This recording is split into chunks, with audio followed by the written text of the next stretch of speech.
Hey, folks, and welcome to another episode of A Konversations. So, right off the bat, I really just want to thank you all for all of your DMs, all of your questions, and all of your congratulations. We are, yes, now in 70 different countries with this show. And it really has been all of you all sharing, your stories with me and asking for the different kind of guests and the experts that you want to help you journey through, life and to be the sort of voice and the experience, especially authentically, to help you as you move through some very, very strange and difficult times as we are processing a lot that's happening in COVID. And just so you know, this podcast, of course, is sponsored by Mateo Records. Be sure to check out Joshua Mateo's CD in session wherever you buy music. And special thank you to our good friends, Dr. Adrian Bird over in the BK, and my really good buddy, James Rollins in St. Croix, for their sponsorship of this podcast as well. It's really excited for those initiatives. And so, as you all know, I really meet really interesting people all the time. And a lot of the folks who are on this podcast, I don't really know them in like real life. And those are the best conversations for me. I love being able to meet people and something about them that sparks a curiosity within me to have them on the podcast. And those are like the best kind of lived experiences and the best kinds of stories to unpack.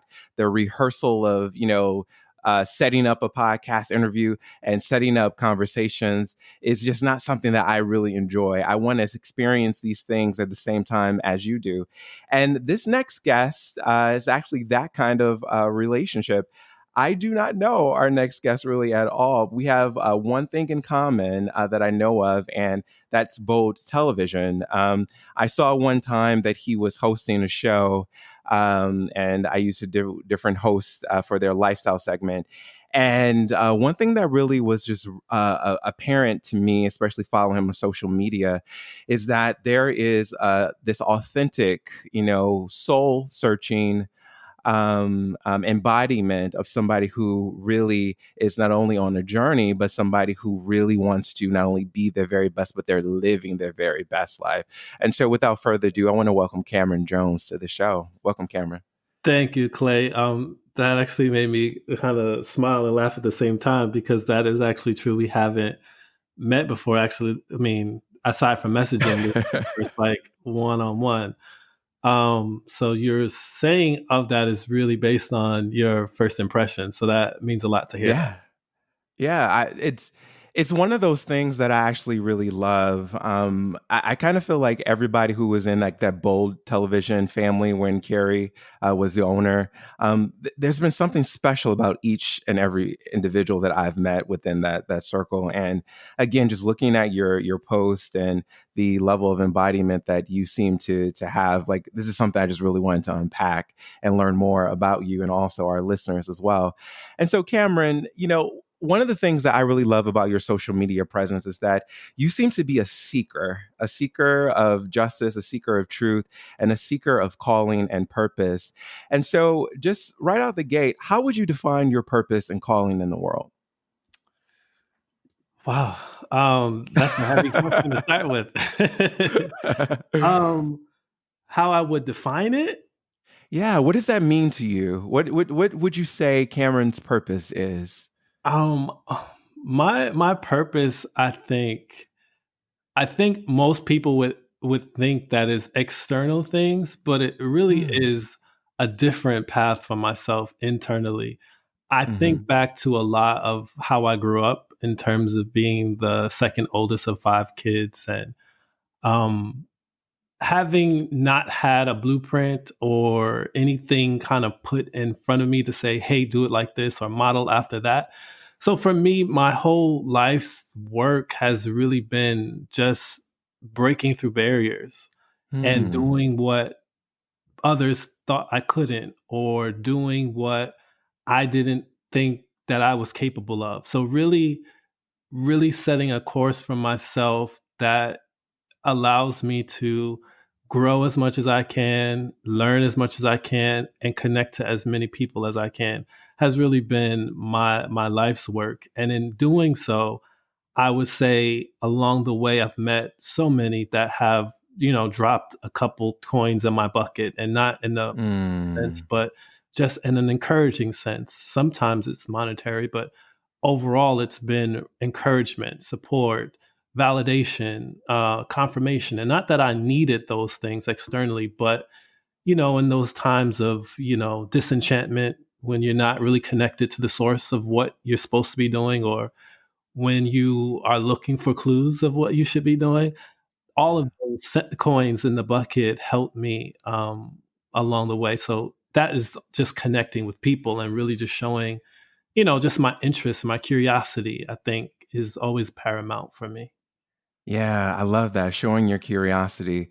And just speaking of the sense of the barriers that you've had to overcome in your life, let's sort of take a step back and look at that development. For you, what's maybe one of the first barriers in your life that you had to overcome, and how did you do it?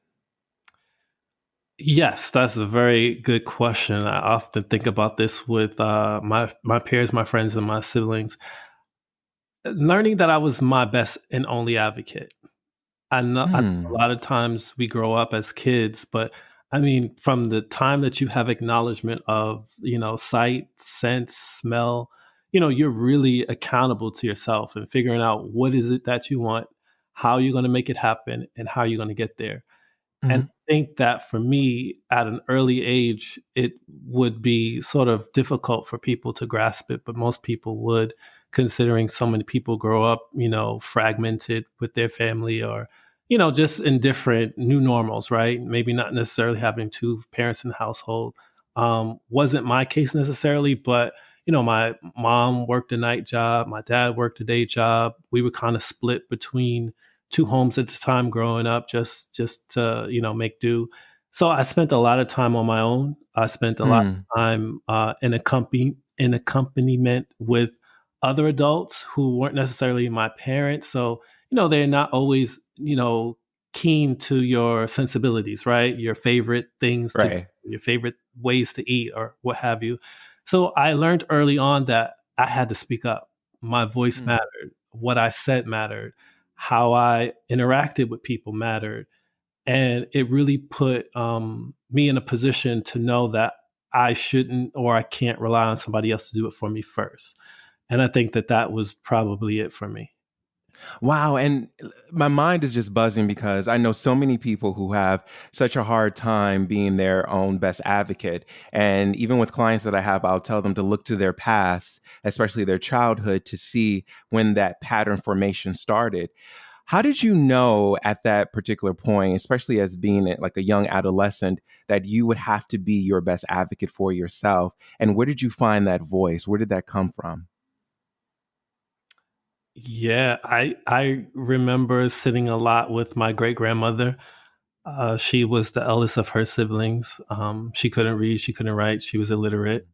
And we would watch a lot of news. We watched a lot of television, a lot of stories, and she always really just taught me about like the purpose of having an education, the purpose of learning and being able to have knowledge, and that is your power. Because once you Hmm. know something, nobody can take it away from you. Nobody can tell you opposite once you know Mm-hmm. the truth of and knowledge.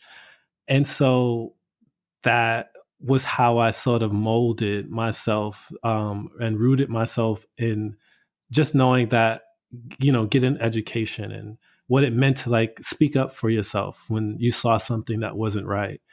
Mm-hmm. And a lot of times, you depend on adults to do it for you. But when you're in an Yeah. environment where there are many adults and you're just one of few children, or sometimes the only child in the room, you tend to learn really quickly like, hey, if I don't speak up about this, I'm not going to get what I want. And a lot of times, truly, that's where you learn how to negotiate as a kid, like what you want to eat, or what you like, or what you don't like.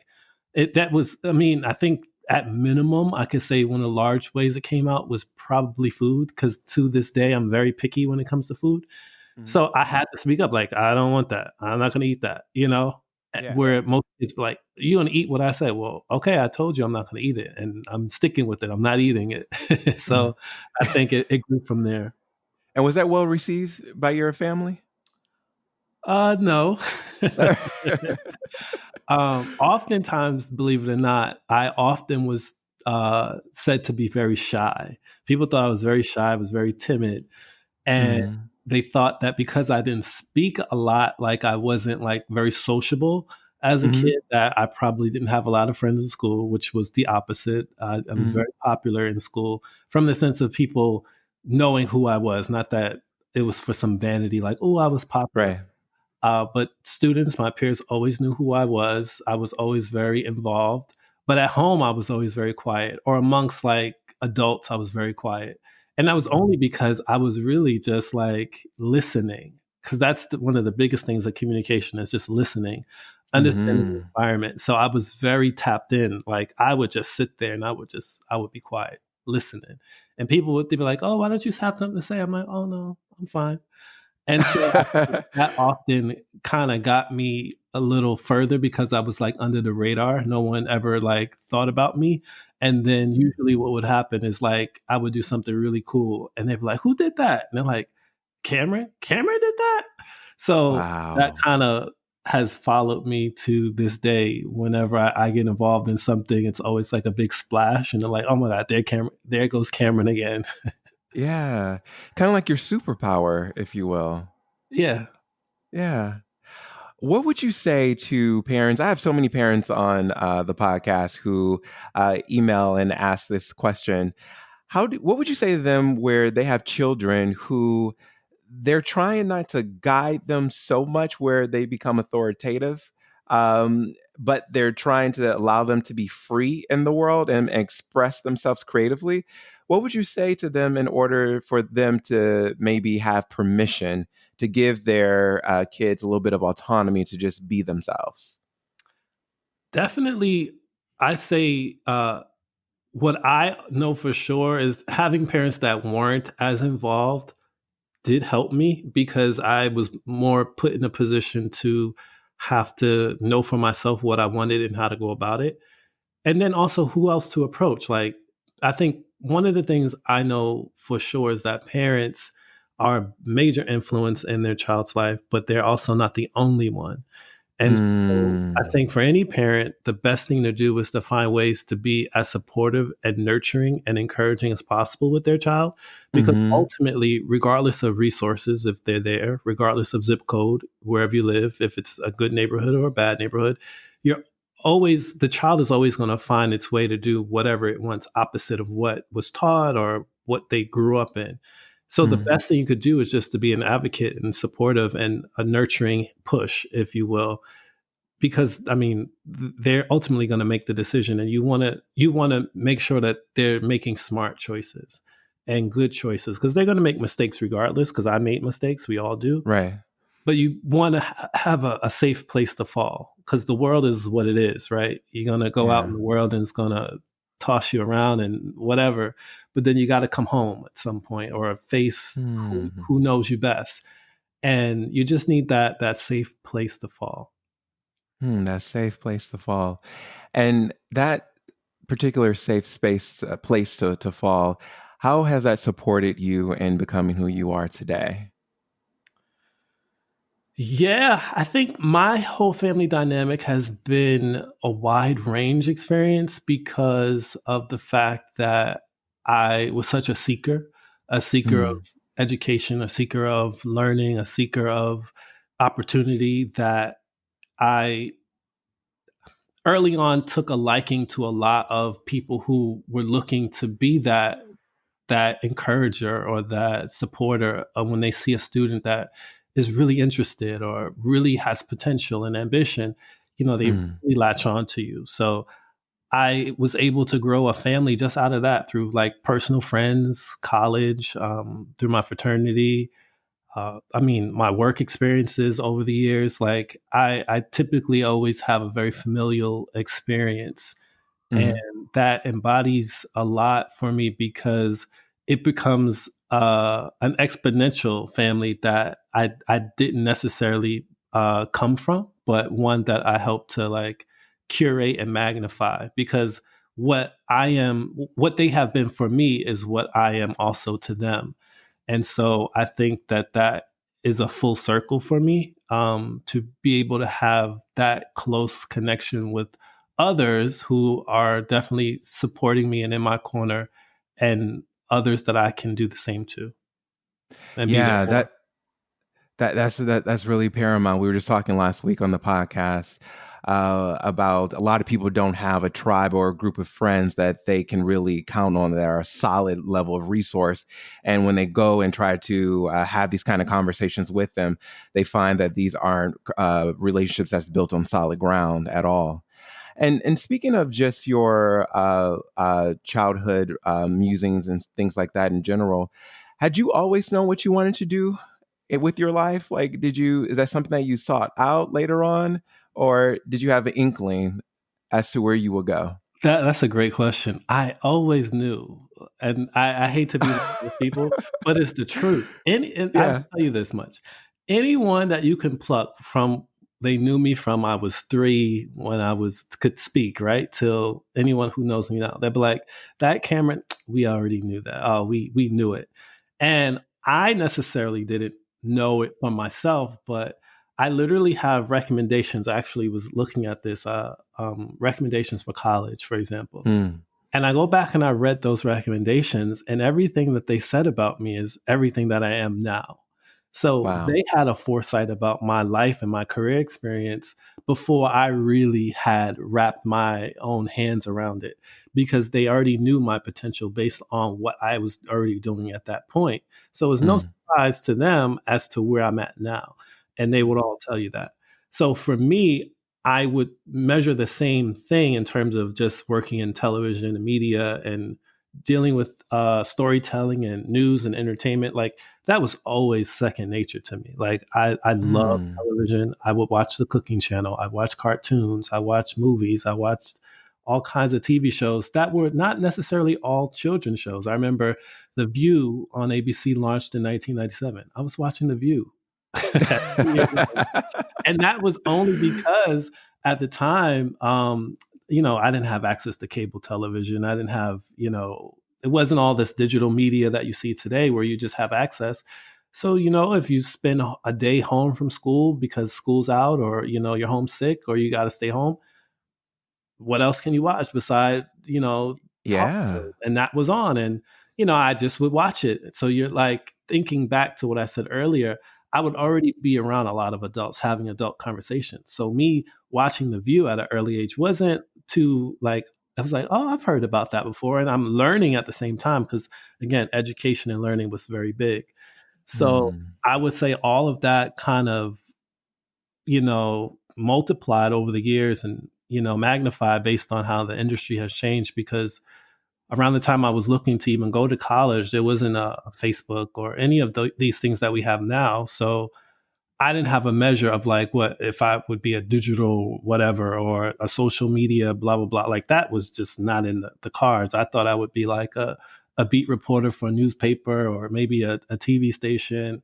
And then that just kind of grew to so much more because of what I was learning, what I was more inclined to do.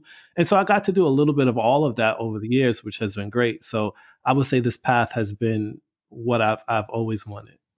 Wow, it's been always what you've always wanted. Do you think that everyone has a clue? Do you think like God, the universe, or whatever you choose to call it, gives us all like maybe a clue as to what it is that we are supposed to do in life? I know you said that you didn't have a blueprint growing up for this, but you had an inkling. Do you think we all have access to that?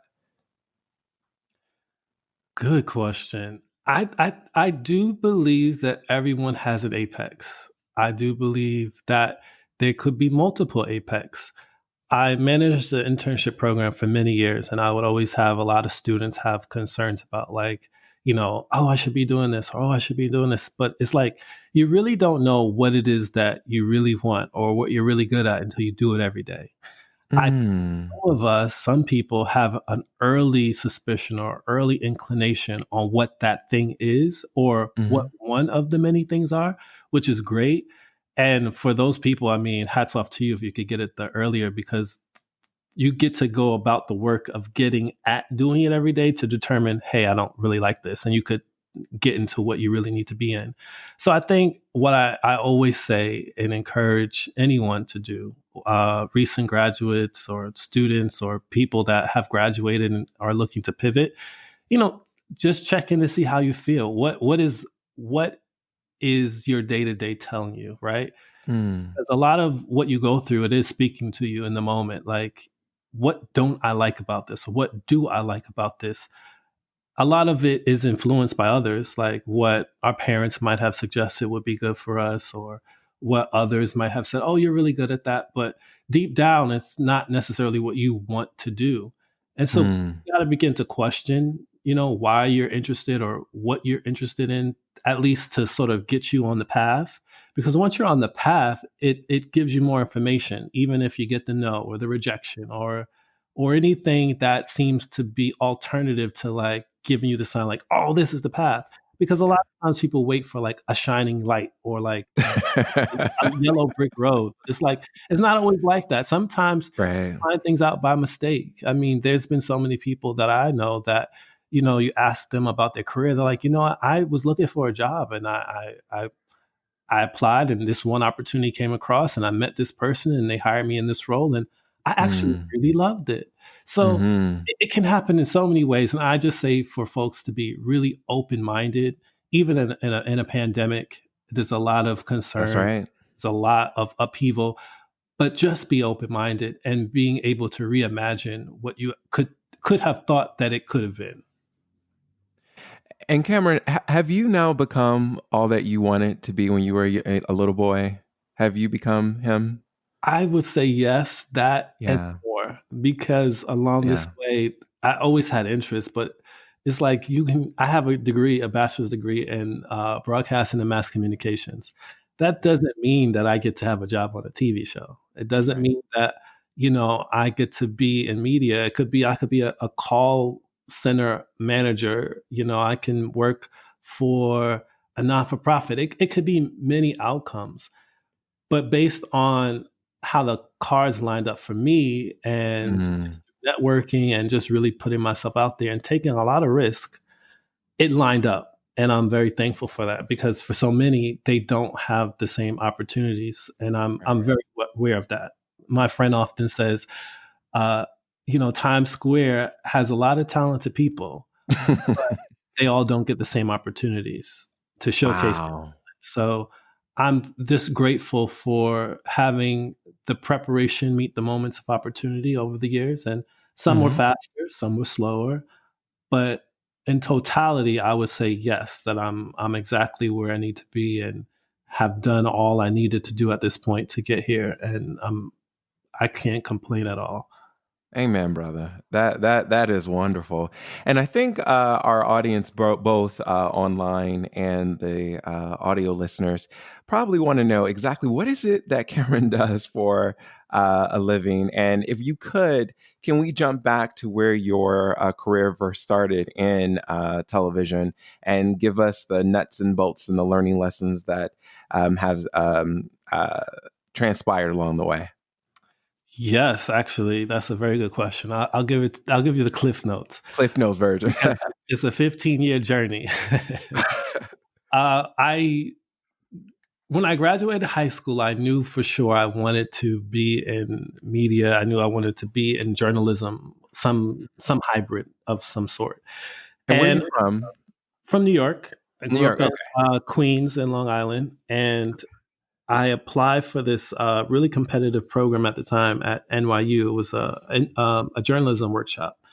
And they only accepted 20 students out of the whole metropolitan area. So, it was very competitive. Long story short, I got accepted into the workshop. And I was studying journalism, and that was the message that I went into. That was the major that I went into in college. But because of the workshop, and this is what I was stressing earlier, when you can get as much information to help you on the path, the better. So once I did the workshop, I realized I don't want to be a beat reporter. I covered a story, Mm. the London bombings at the time. It was in 2005. It was a breaking news story, it's a big story. So I covered it from a New York perspective because just a few years earlier, we had 9/11. So making the ramifications between what was happening across the pond and then, how that affects us here at home. And it was a great story. But then I realized I don't necessarily want to be out, chasing like, how do you feel? What's breaking? Tell me what's going on. What's the reaction? So I was like, I needed a wider scope. So when I got to college, I couldn't change my major into my second year, but I already knew that first year that I was switching to broadcast and mass communications. Mm. Broadcasting and mass communications. Fast forward from there, I did an internship that turned into a news reporting role at a local station in Syracuse, a NBC affiliate, WSTM at the time, but then they merged with a couple other stations, so it's CNY Central at this point. And I did news reporting for them. I was traveling with reporters, covering stories, and I was like, okay, this is a good fit. This is a great opportunity. The first day there, I didn't know how to do anything. They needed me to input captions and CGs, and needed me to log tape and all of these technical things. And I just got back from the field with the reporter, and he's like, "All right, run. There you go." And so I'm like, I don't know A through Z here. So I run to the newsroom. The first person I find is the lead anchor at the time, and she was the first Black news anchor in that area of New York. Her name is Jackie Robinson, still a dear mentor to me to this day. And she was the only one there. I rushed over. I said, "Hey, my name is Karen. I'm a new intern. I need to get this story done. I don't know where to begin. Do you have any idea of where I can start?" And she like popped up. She gave me her notes. We went over to the computer. We started inputting the stuff. And then she gave me a cheat sheet to help me going forward. So it was like tremendous. So again, taking risks. So after that job, I had ended up graduating. I moved back to New York. I was looking for a job. I ended up in retail. Mm. And then I was a program instructor. I had a bunch of different jobs. I worked for the government, for the Nassau County Film Office, helping with permitting and licenses for production companies, film companies, and television studios that did production work in Long Island. So like you think of shows like The Sopranos or commercials, anything like that shot in Long Island at the time. So I did that, and then that job rolled into Good Day New York, which is a flagship morning show for the Fox stations around the country. And it was a shot in the dark. I was at a conference. I really did some networking. I met a recruiter who put me in contact with the person that I needed to speak to, because I was very very pointed at figuring out who I can actually talk to, because we live in a digital age and you apply online. I'm like, I need somebody. So I said to her, I'm like, I'm really interested in this job. Is there anybody I can speak to just to ask a couple questions to about the role and what it entails? So that was when she connected me. She brought me in for an interview a week after the conference, went in the same day, got hired the same day, which was great, of course. And then I worked that job all the way up until I got to Good Morning America. Now, most people would think that I had a path for morning television, but that's not true either. It just shaped that way based on the opportunities. And so I ended Mm. up going from Good Day New York to Good Morning America. And then through Good Morning America, eventually started getting my master's. So working there full time, doing my master's full time. And then I took on stretch roles doing like our live stream content. So I was a digital reporter and contributor Mhm. for our live stream and digital video departments, and just like pitching stories and doing interviews, all while still working at GMA, all while still Wow. doing a master's. And then by that point, I was looking to finishing my master's. So I wanted to leverage a new opportunity, because you don't get a master's degree to still have the same job.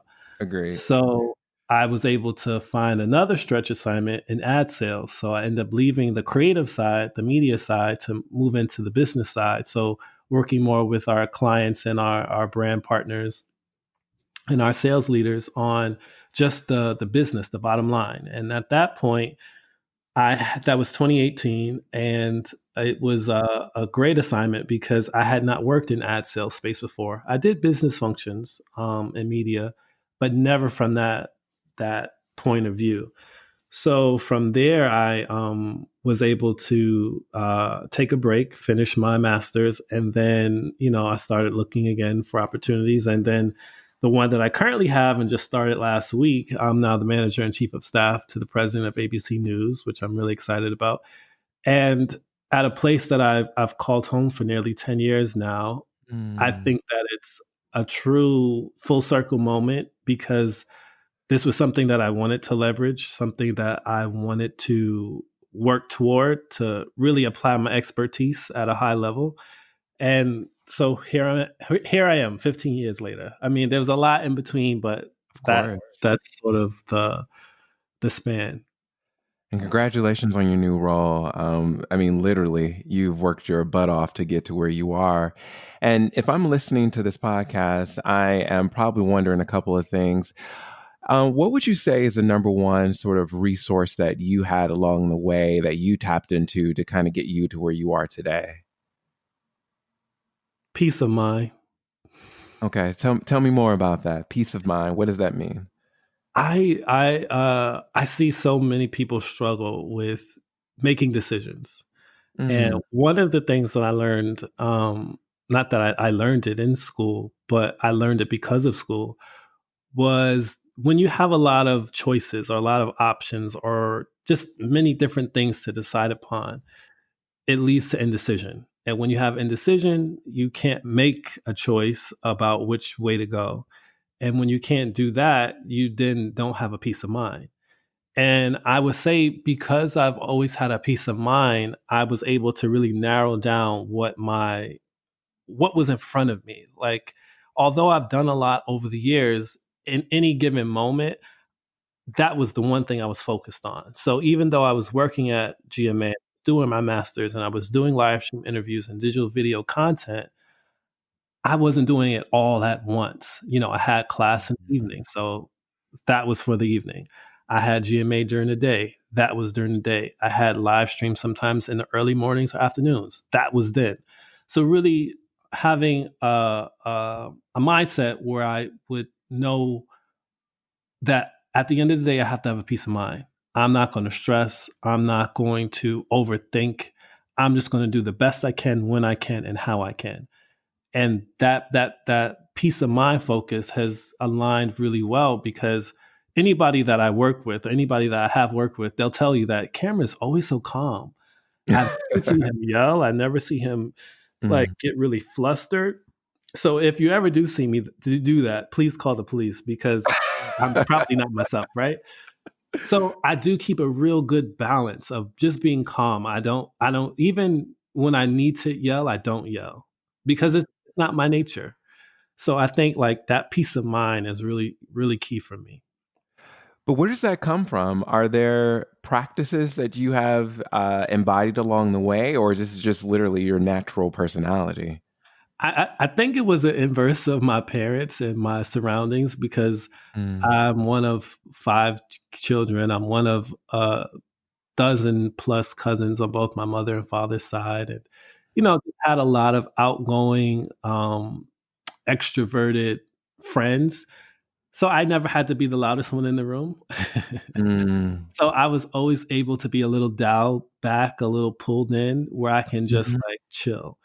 And because of that, I like that. I prefer being able to just chill. And when I have to be on, I can be on. So most people Yeah. again would think I'm shy, but it's like I'd rather take the energy and keep it in. And when I have to use it, I'll use it. But I don't. Yes. I like to keep it in. You know. Yeah. Yeah. And what has been sort of your greatest challenge to get to where you are today? My greatest challenge. I think my greatest challenge. I mean, there's a lot I could say about that. M- My greatest challenge, I think, is just getting through the time. And Mm. I I I hate being a beginner. I I struggle hear with you. I struggle with being a beginner. I love to be seasoned. I love to be well learned. I think being a beginner is okay. Nothing's wrong with that. I think everybody deserves their learning period and to get where they want. But I guess if I could put it in a physical manifestation, I would rather be a senior in high school than a freshman in high school. I would rather be, years in a job versus just starting for the first time. Like that's just my mentality. So it's like, how do we, of course, go through the growing pains and learning all you can, because people say you don't want to rush your process, Cameron. And I'm not rushing my process. All Mm. I'm saying mentally, I just need to get I to the just, point yeah. where I feel really solid about this, or really sure, like I know that I'm proficient.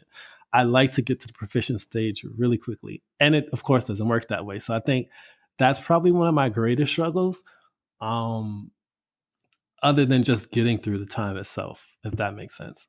It does, because that is my greatest growth edge. Is literally like, I don't want to be getting nothing else again. Can I just be like, can I just float in this senior space? Can I just stay in this season space of time? Like, I hear that. One thing that I know a lot of my listeners struggle with is being able to trust the process, because we're going through COVID-19, several different pandemics, all within one.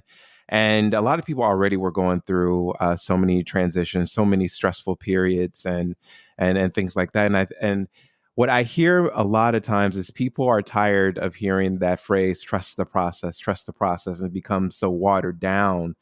What do you say to people right now who are trying to trust the process and survive, all at the same time, and hope that the dream of the future is better than where they are today? That's true. I think the best way I could talk about trust in the process is to get a little deep on people. And it might go over some people's heads, but I think if you're a believer in whatever that means to any individual, they'll get what I'm saying. So a lot of times we watch movies and we watch television shows and we see different things. So one of the things I know for myself is finding what your power is, right? Whatever your power is. And mine is always in my voice, my ability to speak. Like I know when I speak, people listen. And I don't mean that in any like, conceited sense or like I'm being Hmm. hard. But I know when I speak, people listen because it comes with a level of authenticity and a measure of truth that people understand based on what my background has been. Hmm. So people knowing my struggles and how I overcome them know that when I speak about something, it's coming from a very genuine place. So that's my power. So whether I'm talking to you or whether I'm talking to my friends or anybody that I meet for the first time, that's my call to action, right? So when I'm by myself, that power doesn't evaporate. That power is still useful within me. And so when I speak things into existence, I know we hear a lot of that these days, probably cliche at this point, like speaking things into the universe. That power really summons all those that have come before you. So your ancestors, spirituality, it really summons all of the things that you require. I have a friend who sings really well and wants to get involved in music and things like that. And I say, "Do you sing?" Like, and he's like, "What do you mean?" I'm like, "Just like, do you sing just what you're going through, or write it down and just like sing it?" Because when you do that, you're putting your instrument out there, and it allows all of the forces, spiritual, ancestral, around you to really to rise up with you and give you the strength and the validity, I mean the validation, all the things that you need to like move through that process. So really and truly entrusting the process is just an actionable experience. It means constantly moving through your circumstances, whether it's engaging someone in a conversation, whether it's using whatever talent or abilities that you have within you to really show people that, hey, I'm here. I can do Mm. this. Being sought after, being proficient, being skilled, being um, really good at whatever it is that you do, you have to be willing to put it out there. Because if you don't, no one's going to receive it. And if people can't receive it physically, then the ones that aren't physical can't push it forward physically. So it's a full use of yourself, in an effort to get what you want out of a process. Is how I kind of look at it, how it has worked for me. And anybody that I tell, like, just think about it really quickly. If there's anything that you've ever wanted, Clay, ever wanted in your life, and you kept it to yourself, right? Maybe Mm. you wrote it on a note or whatever, and you put it in the back of a drawer, right? Anything you ever want that you kept within yourself, chances are it's not getting the nutrition that it needs. It's not getting the light that it needs. It's not getting the energy that it needs to manifest. So trusting the process is really opening up yourself to shed light on the thing that you want or the thing that you hope you want, to reveal what it is that should come. Because it's not always in what we think it is, but it reveals what we should know and what we should be and where we should be ultimately. And the church says, Amen. Wow, you broke that down. And you said something that I think a lot of people tend to forget, or they're trying to discover for themselves, is that superpower. How do we figure out what our superpower is, and how do we have access to it? Yeah, that's a very good question. I think the superpower, when you look for it, it's hard to find it. But Mm. when you're just in your natural habitat, whatever that means for, I mean, people have a variety of skills and interests and hobbies and what have you. If you really just sit with what feedback you get from other people, and not that other people validate what that is, right? Right. But it gives you a clue. I remember it is an election time, so we can reference President Obama, for example. He talked a lot about in the audacity of hope when he had aspirations of being more than just a community organizer. He wanted to run for political office. But he didn't really know that he would have the support or that people would even care about a skinny kid that talked funny from Chicago with the weird last name and first name, Mhm. right?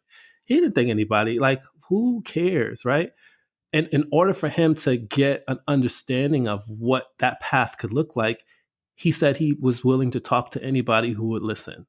And Mm. not that those people validated him, but it gave him a metric, a measure, some source of understanding about how far he would be willing to go himself based on whatever feedback that he would get, is what I got from his story. And Mhm. so when I began different paths in my life or different journeys that I wanted to go across, I just talk to anybody who would listen. I would say, I'm really interested in this. What do you think? And usually they'll be like, oh, that's interesting, or oh, that's great. And one of the ways that I measure it is when I get feedback from a person, I think about this to them, but without saying it. I say, who is this person and why do they care? Because Mm. not everybody has your best interest or really understands your journey. So you always have to take that into account when you get feedback from folks. Who are they and why do they care? And then use those examples as to what that superpower can be and helping you shape what that is or what you see or what you feel yourself. Okay, so we have our superpower. We're leaning into it. We have access to it. How do we lean into the bigness of it? Because I think for a lot of people, it's one thing to have this idea of who you can be, but to actually then believe it and like, wow, it may feel big inside, to a lot of folks. How do we lean into it to be able to just receive, what life is calling us to do? Not having a narrow focus, Uh, being completely open minded.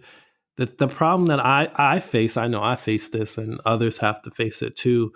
We have so much access to information, Clay. Mm. We have so much access to images and so much access to data that it can skew what we need to see for ourselves. And sometimes we could be playing ourselves small based on what we think we should have, based on what we think we see. Because a lot of stuff is smoke and mirrors. It's not what we think it is. And a lot of times you have to take yourself outside of that element. And I would say the pandemic has been horrendous and traumatic and, a real journey and difficulty for everyone, right? But the through line through the pandemic is not so much of what has all gone wrong, but some of the things for myself is looking at what has gone right. The ability to sit and think, the ability to not have to be out and about every day for those who aren't essential workers, to really sit in and think about your life and what is it that you want and how you can now change things going forward, considering the environment that we're in and what our world will look like after this is all said and done. So questioning everything, and based on those questions, you begin to reimagine what you were even thinking to begin with. So Mm. really taking into account, who made that up? Who said that that was the only way? Why is it that that was my focus this whole time? And really taking into account all of that information versus what we see, but what we feel and what we want, and really aligning those with the reality of the world, I think is how we get there. Mm. And speaking of that, that sense of alignment, you spoke earlier about being a believer, and I know a lot of times I get inquiries all the time about where's God during this? Where's the universe that you speak of? During this, for people who are seeking, they're searching to just understand something higher than themselves. They feel it, they can't see it, and they can't explain it. But this pandemic has opened their heart space to the idea that there could be something out there. What do you say to people who are trying to figure out what it is that they believe to not only support them during this time, but to support them for their life? First and foremost, I think it's very heavy, right? To think about Yeah. what it is that you have to do, and how to get there, and how to align it, and all of like it Mhm. really just takes time, and you got to give yourself that time. It doesn't come overnight. It doesn't come from a bird in the sky and they drop it in your box. It doesn't arrive at your door via FedEx Mm. or UPS. It really takes time, and I can't stress that enough. We live in an environment where it's like things happen like this. You can send a message around the world like this. You can make a phone call like this, a text message, an email, a DM, everything, right? But that's really not real. Those are like made up things that we put out there, but an individual process of how you go from obscurity to self-discovery, or go from, you know, unknowing to proficiency, it Mhm. takes time, and that time is different for everyone, and it's measured differently. It doesn't weigh the same. It doesn't have the same color. It doesn't have the same amount of resources, right? And I think that people just have to look more inwardly, like raising the mirror and just looking at themselves and not comparing their journey to someone else's, and being able to reimagine possibilities. Whether you've gone to college right out of high school, or whether you went to work at a ski resort and then you found a hobby that turned into a career interest, and you're like, hey, I'm 25 or 30 or 5 and I want to go back to school. It's whatever you want. It doesn't have to look a certain way.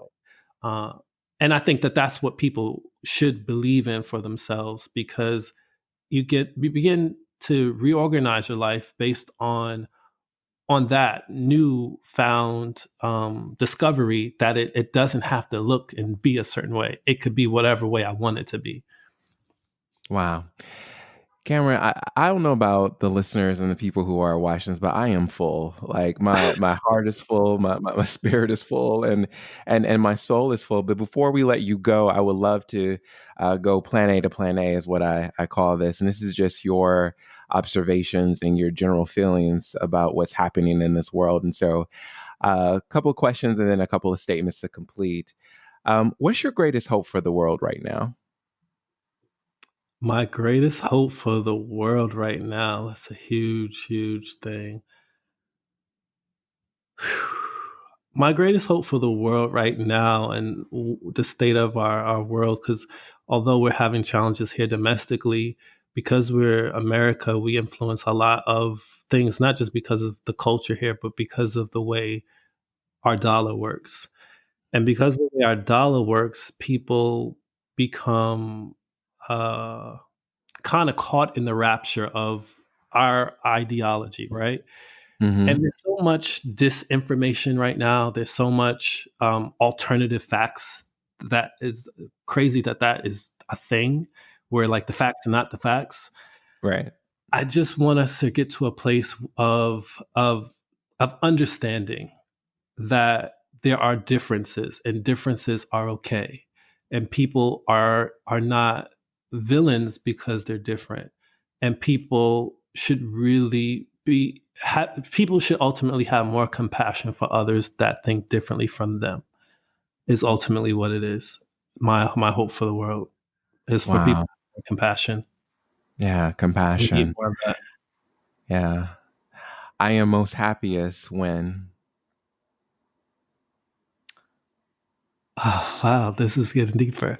I'm most happiest when I can wake up feeling rested and ready to take on the world.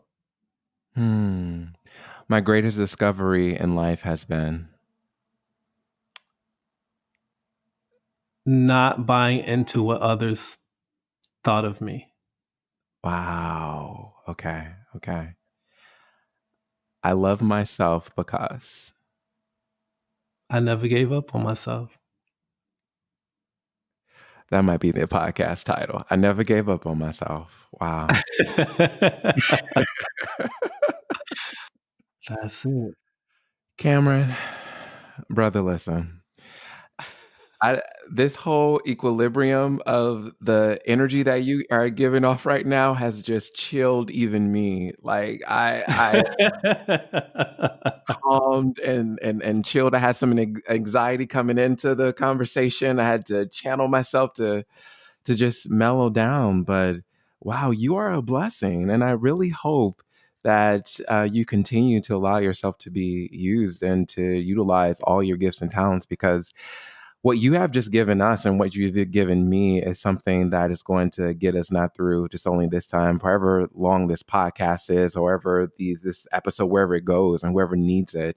I know that they'll be more enriched because of the voice that you share with us today. And I can't thank you enough for your time. I appreciate that, Clay. I really do. Um, I think that this conversation was needed. I didn't even think of the depth because I've done a few interviews and things like this over my time, and this was this was great. Yeah. And Cameron, where can people learn more about you? Where can they follow you? Where can they receive the same message that I received on Twitter to engage Yes, and connect with you you? get. I have a site actually coming out soon when I get a little time. I've been a little busy.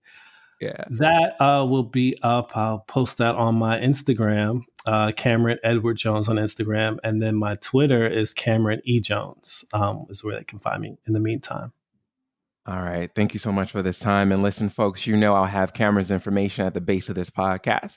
Of course, you can learn more about me by visiting clayswilliams.com. And I'm on all of your favorite social media by the handle of @Plan A with Clay. That's @Plan A with Clay. And folks, remember, Clay's with a K. Thanks for listening. I look forward to seeing you in the very next episode.